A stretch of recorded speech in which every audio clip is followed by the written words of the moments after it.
देखो बेटा, अगर हम बात करें नर्व इम्पल्स के ट्रांसमिशन का, नर्व इम्पल्स ट्रांसमिट कैसे हो रहा है, क्या हो रहा है इस बारे में, तो देखो ये जो हमारा नर्व इम्पल्स है इसका ट्रांसमिशन स्टार्ट होता है इस पूरे एक्सॉन से। ठीक है, पूरा एक्सॉन एज इन कि एक सेकंड जरा कलर चूज करो। ये रहा डेंड्राइट,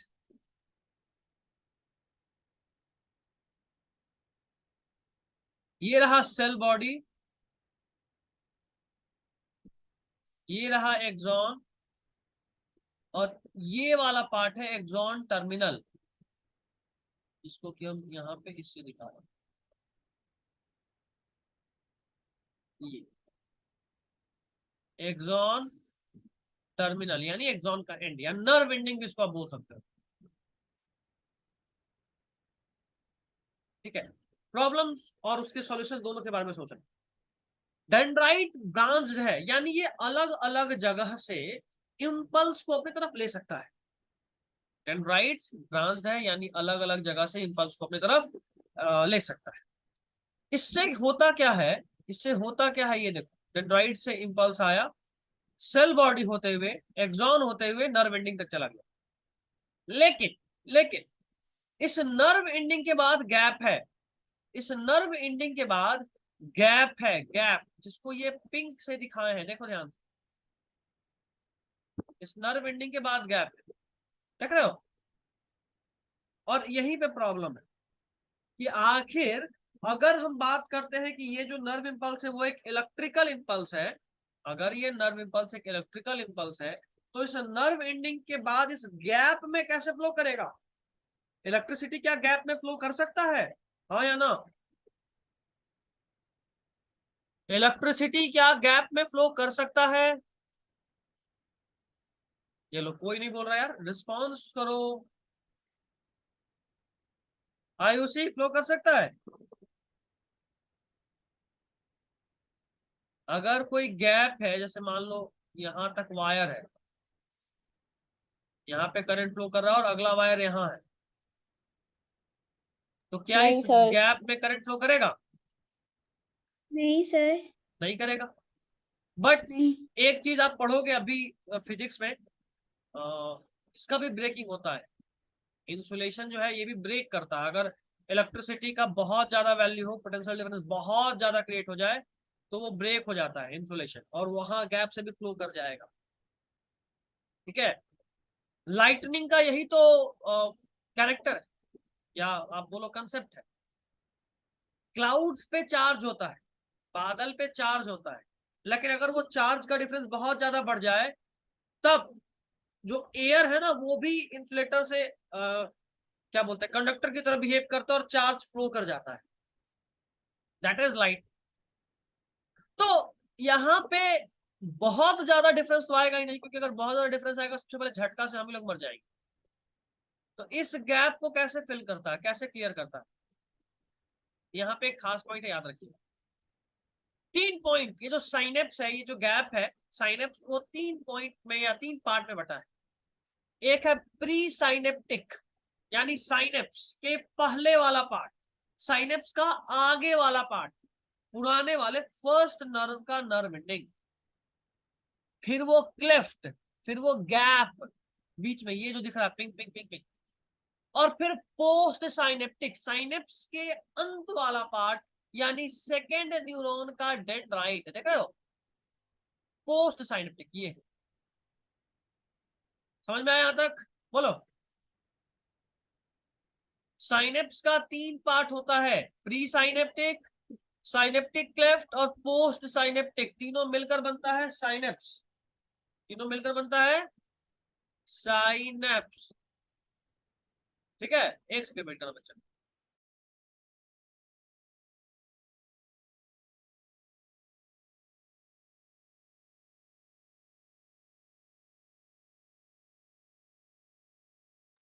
ठीक है, तो प्री साइनेप्टिक, साइनेप्टिक और पोस्ट साइनेप्टिक तीनों गैप या तीनों को मिलाकर बनता है साइनेप्स।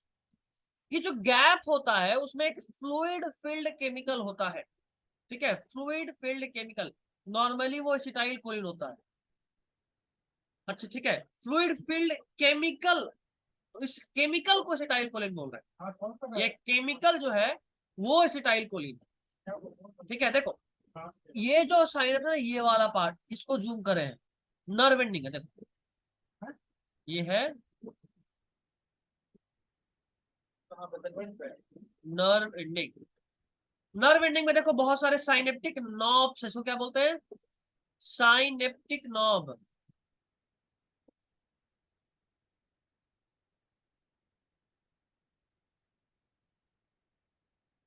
इसको क्या बोलते हैं, synaptic knob. Synaptic knob, synapse के अंदर कुछ नॉब है, नर्व एंडिंग पे नॉब, साइनेप्टिक नॉब, ठीक है। ये जो साइनेप्टिक नॉब है, इसमें फ्लूइड फिल्ड वेसिकल होता है, या आप बोलो फ्लूइड फील्ड नहीं, केमिकल फील्ड वेसिकल। और वो केमिकल जो होता है वो मोस्टली एसिटाइल कोलिन होता है, ठीक है। जरा इसको डिटेल में समझते हैं। साइनेप्स क्या है, तो ये तीन चीज से बनता है, pre synaptic neuron, post synaptic neuron, जो कि मे और may not be separated by synaptic cleft. ये हो भी सकता है या ये नहीं भी हो सकता है, ये हो भी सकता है और ये नहीं भी हो सकता है, दोनों ही केस अवेलेबल, हो भी सकता है और नहीं भी हो सकता है। अगर ये हुआ तो इस गैप में इम्पल्स जो है वो फ्लो करता है विद हेल्प ऑफ केमिकल, उसको बोलते हैं केमिकल साइनेप्स। और अगर ये नहीं हुआ, गैप नहीं हुआ, यानी प्री साइनेप्टिक और पोस्ट साइनेप्टिक आपस में जुड़ा हुआ है ना, प्री और पोस्ट साइनेप्टिक आपस में जुड़ा हुआ है, तब अगर जुड़ा है तो इलेक्ट्रिसिटी डायरेक्ट फ्लो कर जाएगा, तब इसको बोलते हैं गैप एब्सेंट होता है, और तब इसको बोलते हैं इलेक्ट्रिकल साइनेप्स। क्या बोलते हैं, इलेक्ट्रिकल साइनेप्स, ठीक है। चलिए अब बस उसी चीज को देख लो, साइनेप्स दो तरह का, इलेक्ट्रिकल और केमिकल। इलेक्ट्रिकल में ये बहुत फास्ट मूव कर रहा है, एक से बात है, करंट मूव कर रहा है, बहुत फास्ट मूव करेगा, रेयर इन ह्यूमंस में नॉर्मली नहीं मिलता है, ठीक है। इलेक्ट्रिकल साइनेप्सेस रेयर और एब्सेंट इन, इसमें प्री और पोस्ट साइनेप्टिक न्यूरॉन बहुत क्लोज होता है, जैसा कि यहां दिखा है, प्री और post synaptic neuron very close, समझ रहे हो। Next, electrical current directly flow कर जाता है इससे, डायरेक्टली फ्लो कर जाता है इससे, ठीक है।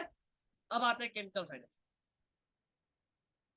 ये जो हमारा केमिकल साइनेप्स है, इसमें जो मेम्ब्रेन है प्री और पोस्ट साइनेप्टिक न्यूरॉन का, इसके बीच में क्लेफ्ट होता है, गैप होता है, fluid field space called synaptic cleft, ठीक है। ये जो केमिकल साइनेप्स है, इसमें प्री और पोस्ट साइनेप्टिक न्यूरॉन के बीच में एक क्लेफ्ट होता है, एक गैप होता है, ठीक है।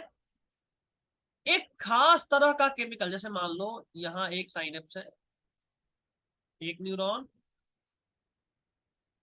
उसका नर्व एंडिंग, ये उसका डेंड्राइट्स,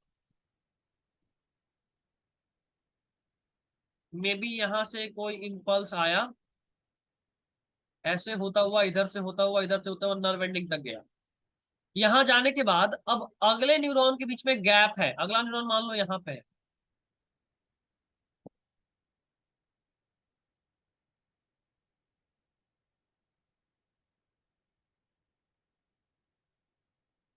यहाँ पे साइनेप्स,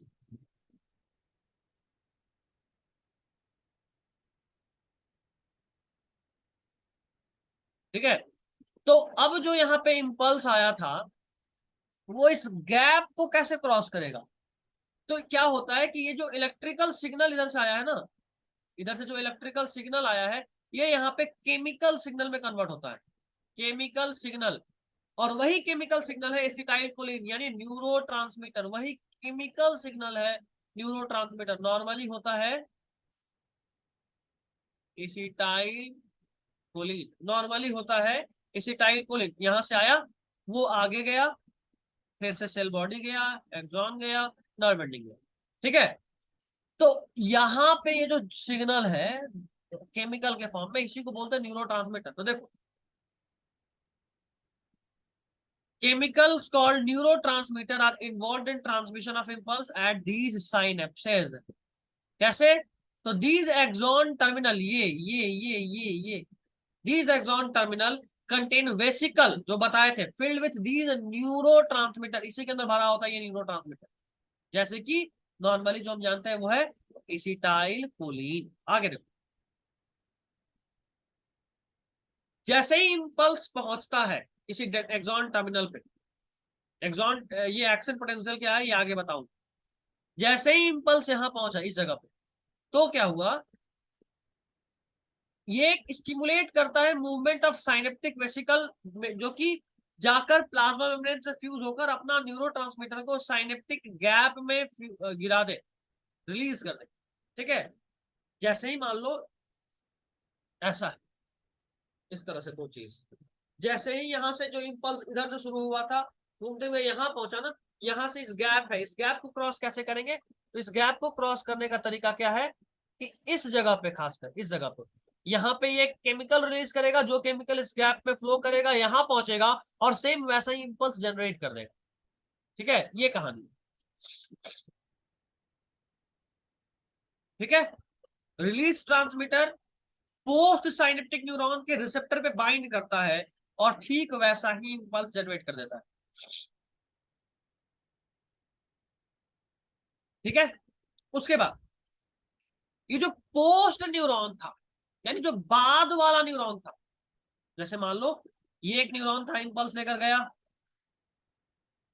यहां पे गैप है, इस गैप में वो अपना केमिकल रिलीज करा, इस गैप में वो अपना केमिकल रिलीज करा, वो केमिकल जाकर यहां बाइंड हुआ सरफेस पे, अपना जो इंफॉर्मेशन था उसको ट्रांसफर किया, और जैसे ही इंफॉर्मेशन यहां ट्रांसफर हुआ ना, उसके जस्ट बाद इस जगह से एक और केमिकल निकलता है जिसको बोलते हैं, ये देखो यहां लिखा हुआ है एसिटाइल कोलिन स्ट्रेस। वो एसिटाइल कोलिन स्ट्रेस क्या करता है कि जो न्यूरोट्रांसमीटर था जो ये रिलीज हुआ था, इस पे अटैच करेगा और इसको पूरे को डिस्ट्रॉय कर देगा। उससे क्या होता है कि वो जगह हमेशा खाली हो जाता है, इंपल्स ट्रांसफर वो जगह खाली, इंपल्स ट्रांसफर वो जगह खाली। नहीं तो मान लो, जैसे मान लो हम कुछ बोले, तुम्हारे कान तक पहुंचा और उसके बाद वो आवाज खत्म हो गया, तब आपको जो बोले इंफॉर्मेशन पहुंचे, खत्म। अगर मान लो वो आवाज गूंजता रहता तो लगातार वही मैसेज जाता, कोई नया मैसेज जा पाता क्या? जाहिर सी बात है नहीं। इसीलिए ये जो एसिटाइल कोलिन न्यूरोट्रांसमीटर जो इंफॉर्मेशन ट्रांसफर करा, वो जैसे ही इंफॉर्मेशन को ट्रांसफर कर देता है, उसके जस्ट बाद एसिटाइल कोलिन स्ट्रेस वहां अटैच हो, मतलब उस पर अटैक करके उसको डिस्ट्रॉय कर देता है, ताकि नया इंफॉर्मेशन फिर से आ सके। ठीक है, यहां तक बोलिए, कोई दिक्कत हो तो? यहां तक में किसी को कोई दिक्कत हो तो बताइए। No sir. ठीक, एक टर्म सुने होंगे न्यूरोमस्कुलर जंक्शन, ये हम लोग उधर भी पढ़े थे जब लोकोमोशन मूवमेंट पढ़ रहे थे। न्यूरोमस्कुलर जंक्शन का मतलब होता है न्यूरॉन और मसल के बीच का जंक्शन, न्यूरॉन और मसल के बीच का junction, that is called neuromuscular junction. ये देखो, ये एक न्यूरॉन का नर्व एंडिंग है और ये एक मसल का सार्कोलेमा, या आप बोलो सार्कोलेमा तो प्लाज्मा मेम्ब्रेन टाइप का चीज हो गया, कवरिंग वो है। तो जो इंफॉर्मेशन यहां से रिलीज हुआ वो यहां जाकर अटैच होगा, अटैच होने के बाद फिर इंफॉर्मेशन को ट्रांसफर करा न्यूरोमस्कुलर जंक्शन पे, और फिर यहां से एसिटाइल कोलिन स्ट्रेस आया, उसको डिस्ट्रॉय किया और फिर से वो जगह खाली हो गई। इस तरीके से साइनेप्स पे न्यूरॉन्स का जो इंफॉर्मेशन है वो ट्रांसफर होता है।